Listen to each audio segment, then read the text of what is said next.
Adakah Anda mencuci muka sehingga berbunyi kesat? Jangan. Perbuatan itu sama seperti menuang airly ke muka Anda.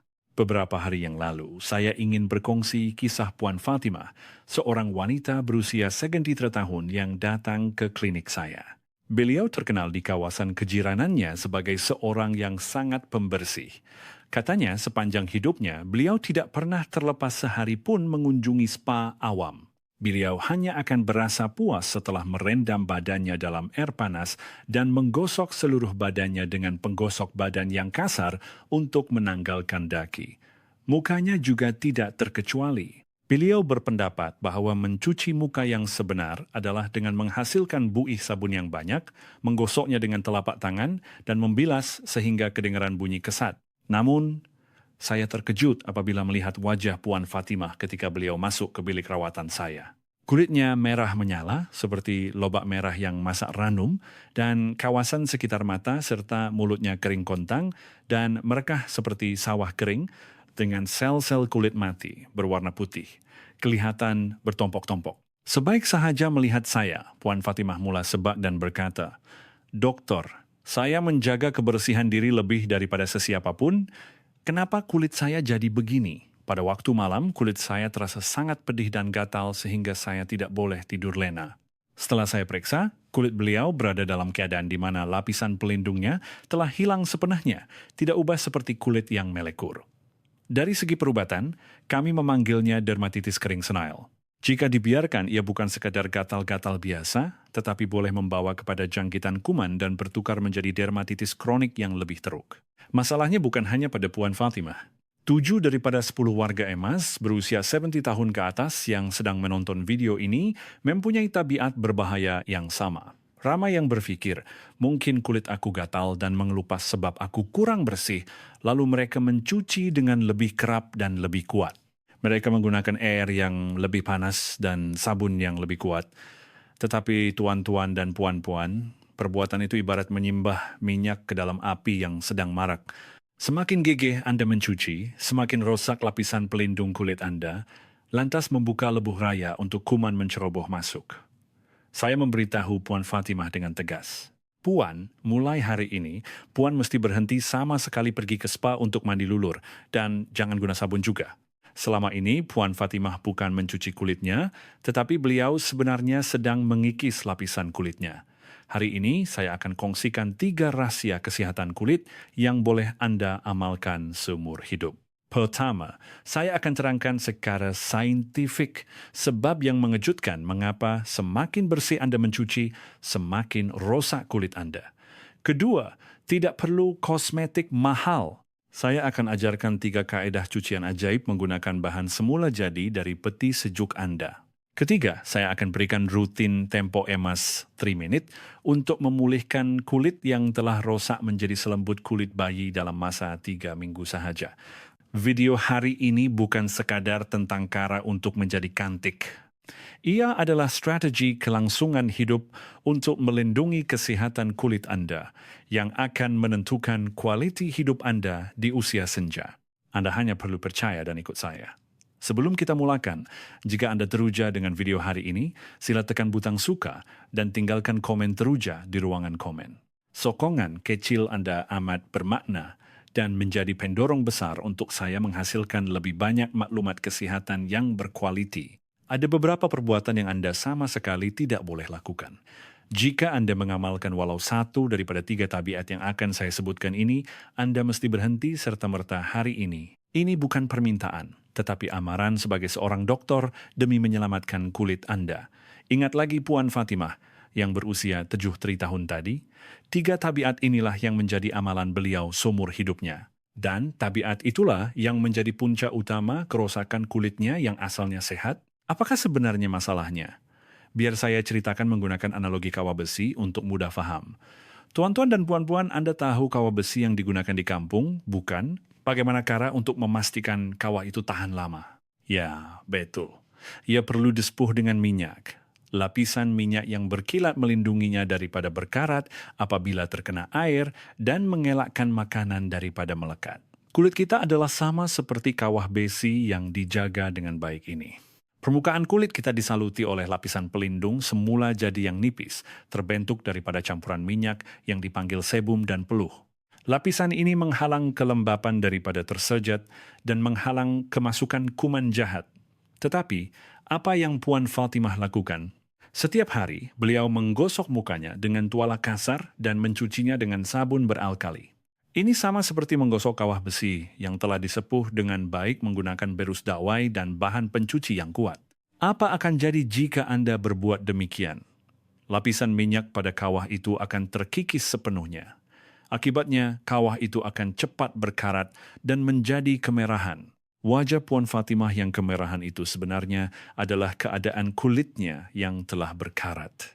Ingat 3 prinsip perubatan ini untuk faham mengapa ia berlaku. Pertama, sabun beralkali menghentikan kilang kulit. Kulit kita berada dalam keadaan paling sehat apabila ia sedikit berasid, dengan bacaan pH antara 4.5 hingga 5.5. Dalam keadaan ini, pekerja-pekerja yang membaiki penghadang kulit akan bekerja dengan paling aktif. Dari segi perubatan, pekerja ini dipanggil enzim. Enzim-enzim ini menghasilkan simen yang dipanggil seramida untuk melekatkan batu bata kulit dengan kukuh. Tetapi, sabun biasa mempunyai pH yang sangat beralkali, sekitar 9 hingga 10. Apabila Anda menggosoknya pada muka, keasidan kulit akan berubah menjadi alkali dalam sekelip mata. Akibatnya, pekerja-pekerja dalam kulit akan berhenti bekerja dan mogok. Kilang simen akan terhenti. Akhirnya, dinding batu bata kulit akan runtuh dan melalui celah-celah itu, semua kelembapan akan hilang. Bunyi kesat itu bukanlah bunyi kulit menjadi bersih, tetapi bunyi kilang kulit sedang berhenti beroperasi. Kedua, menggosok daki adalah perbuatan menanggalkan atap kulit. Di lapisan paling luar kulit kita, terdapat satu lapisan pelindung nipis yang dipanggil lapisan corneum stratum corneum. Bayangkan ia seperti atap jenting. Orang muda berusia 20 dan mempunyai kira-kira 20 lapisan jenting ini, jadi ia kukuh. Tetapi apabila mencecah usia 70 punuan, lapisan ini menipis sehingga kurang daripada 10 keping. Perbuatan menggosok daki adalah seperti menanggalkan secara paksa baki genting yang sudah nipis itu. Apa jadi jika atap bocor? Hujan akan masuk dan angin akan menderu, bukan? Kulit pun sama. Apabila lapisan korneum terkikis, lapisan dalam kulit akan terdedah terus kepada udara, menyebabkan ia menjadi sangat kering, dan kuman dari luar boleh menceroboh masuk, lalu menyebabkan keradangan. Ketiga, air panas melarutkan lapisan pelindung kulit. Semasa mencuci pinggan mangkuk yang berminyak akan bersih berkilat jika dicuci dengan air panas, bukan? Ini karena minyak larut dalam haba. Lapisan minyak semula jadi di muka kita juga begitu. Jika Anda mencuci muka dengan air yang suhunya melebihi 40 derajat Celcius, lapisan minyak berharga yang melindungi kulit Anda akan larut sepenuhnya dan mengalir ke dalam longkang. Masalah yang lebih besar ialah faktor usia. Semasa muda, minyak akan dihasilkan semula dengan cepat. Tetapi pada usia 70 pun tuan, penghasilan sebum adalah kurang daripada separuh berbanding usia 20 pun tuan.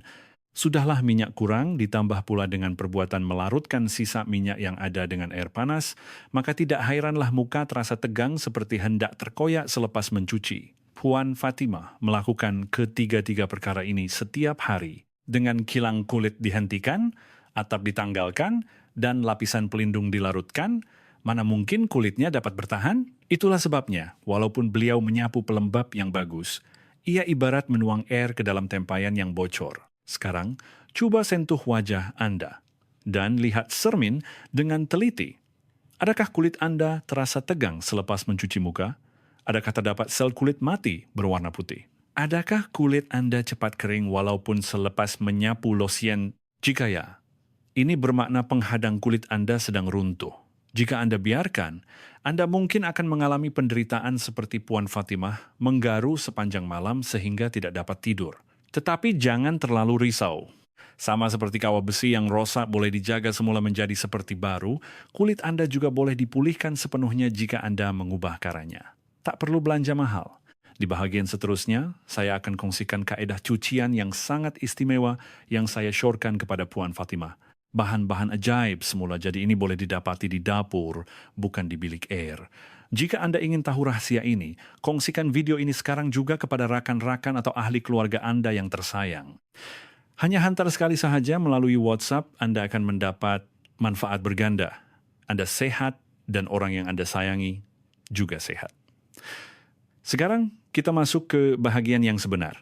Jika tidak boleh guna sabun dan tidak boleh gosok daki, jadi nak cuci dengan apa? Puan Fatimah yang saya ceritakan tadi juga bertanya kepada saya dengan nada mempersoal. Katanya, bagaimana hendak hidup jika hanya cuci dengan air?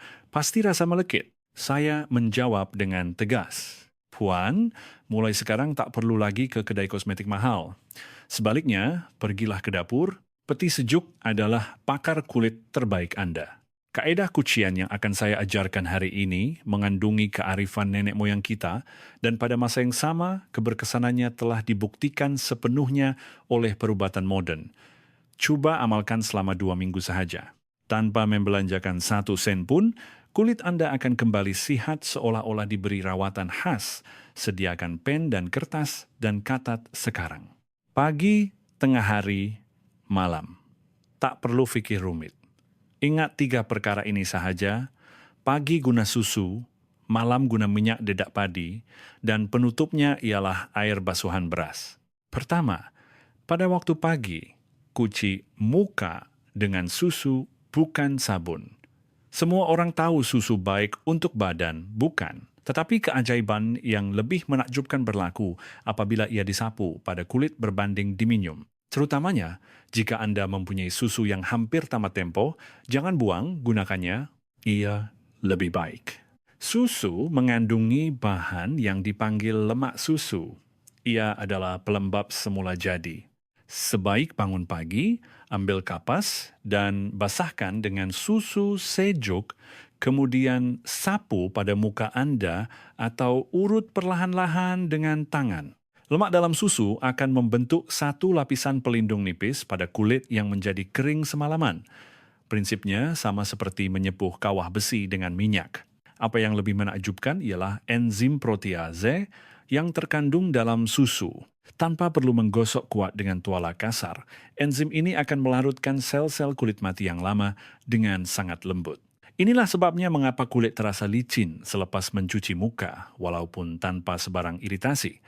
Selepas mengurut dengan susu selama kira-kira 1 menit, bilas dengan air swam dan selesai. Kedua, pada waktu malam, cuci dengan minyak dedak padi. Selepas seharian beraktiviti, muka akan berminyak dan habuk akan melekat, bukan? Ramai yang menggosok dengan sabun untuk membersihkannya, tetapi itulah racunnya. Kotoran berasaskan minyak paling baik dibersihkan dengan minyak.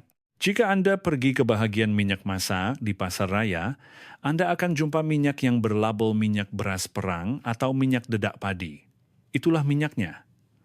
Harganya pun sangat murah. Minyak dedak padi ini mengandungi antioksidan yang sangat kuat dipanggil gamma oryzanol. Ia membantu mencegah penuaan kulit dan mempunyai kesan pencerahan yang boleh memudarkan jeragat atau bintik-bintik penuaan. Cara penggunaannya sangat penting. Dengar baik-baik. Mula-mula, tuangkan minyak sebanyak saiz shilling 50 sen ke tapak tangan yang kering. Kemudian, sapu dan urut terus pada muka yang kering. Urut perlahan-lahan selama kira-kira 1 menit, dan kotoran yang terperangkap di dalam liang pori akan larut dalam minyak dan keluar. Jangan berhenti di sini. Ada 1 langkah paling penting yang belum selesai. Basahkan tangan Anda dengan sedikit air dan urut muka sekali lagi. Minyak yang tadinya jernih akan bertukar menjadi putih seperti susu. Ini dipanggil proses penghemulsian. Minyak perlu bertukar menjadi putih sebegini supaya ia dapat memegang kotoran dan dibilas bersih dengan air. Jika Anda langkau proses ini dan terus membilas, masalah kulit boleh timbul. Jadi sila ingat, urut sehingga menjadi putih. Itulah kuncinya. Selepas itu, bilas dengan air dan Anda akan rasa kulit Anda lembab dan segar, bukan kesat seperti menggunakan sabun. Ketiga, penutup bagi semua cucian adalah air basuhan beras. Pada zaman dahulu, para dayang di istana menggunakan air basuhan beras untuk penjagaan kulit mereka. Air keruh yang terhasil semasa mencuci beras mengandungi vitamin dan mineral yang sangat banyak. Ia adalah serum pemakanan semula jadi dan toner semula jadi. Terutamanya, kanji yang larut dalam air beras mempunyai kuasa untuk menenangkan kulit dan menarik kelembapan. Dan yang paling penting, air basuhan beras bersifat sedikit berasid. Tadi saya ada sebutkan bahwa kulit paling sehat dalam keadaan sedikit berasid, bukan? Mengakhiri cucian dengan air basuhan beras akan serta-merta mengimbangi semula pH kulit yang terganggu jauh lebih baik daripada membilas dengan air biasa. Semasa Anda hendak memasak nasi, buang air basuhan pertama kerana mungkin ada habuk. Simpan air basuhan kedua atau ketiga di dalam besen. Selepas selesai mencuci dengan susu atau minyak, tepuk-tepuk muka Anda dengan air basuhan beras ini sambil membilas. Anda tidak perlu membilasnya semula dengan air bersih. Cukup sekadar lap dengan tuala secara lembut. Bagaimana? Tidak susah, bukan? Tidak perlu pencuci muka mahal atau tuala kasar, susu, minyak dedak padi, dan air basuhan beras. 3 bahan ini sudah mencukupi.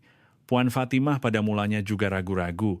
Katanya mana masuk akal mencuci muka dengan minyak, tetapi selepas mencobanya selama 3 hari, beliau menelpon saya.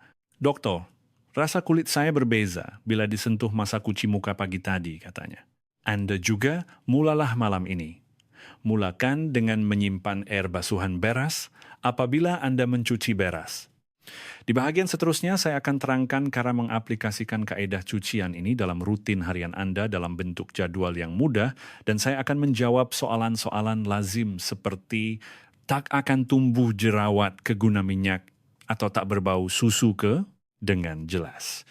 Jika kaedah cucian semula jadi yang saya kongsikan hari ini bermanfaat untuk Anda, sila tekan butang kongsi sekarang dan hantarkan kepada rakan-rakan Anda melalui WhatsApp. Bukankah orang kata, perkara baik elok dikongsi bersama? Baiklah, semua bahan sudah sedia. Sekarang, biar saya terangkan bagaimana untuk menggunakannya dalam sehari berdasarkan rutin harian yang diamalkan oleh Puan Fatimah. Tiada apa yang rumit. Hafal sahaja seperti formula, bangun pagi buat ini, balik rumah petang buat itu. Saya juga akan jelaskan dengan terperinci tentang masa yang sesuai untuk menyapu pelembab dan jenis pelembab yang patut dibeli, 2 perkara yang sering mengelirukan ramai orang. Pertama, rutin pagi. Sebaik sahaja bangun, terus ke peti sejuk. Basahkan kapas dengan susu sejuk dan lap muka Anda selama 1 menit.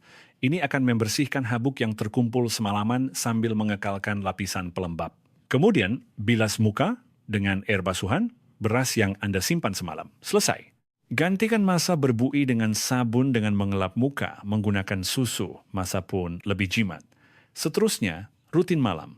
Sebaik sahaja masuk ke bilik air, cuci tangan dahulu dan keringkan. Tuang minyak dedak padi ke tapak tangan yang kering dan urut pada muka. Seperti yang saya katakan tadi, jangan lupa basahkan tangan dengan air dan urut sehingga minyak menjadi putih.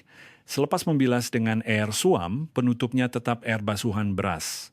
Dari sini, ia menjadi sangat penting. Sila beri perhatian penuh, yaitu tempo emas 3 minit. Ramai warga emas, selepas mencuci muka, akan mengelap dengan tuala secara kasar, kemudian masuk ke bilik, menonton televisyen sekejap, dan hanya apabila kulit mula terasa tegang barulah mereka menyapu losian. Maaf cakap, ini adalah sia-sia. Kelembapan dari dalam kulit Anda sudah pun tersejat ke udara.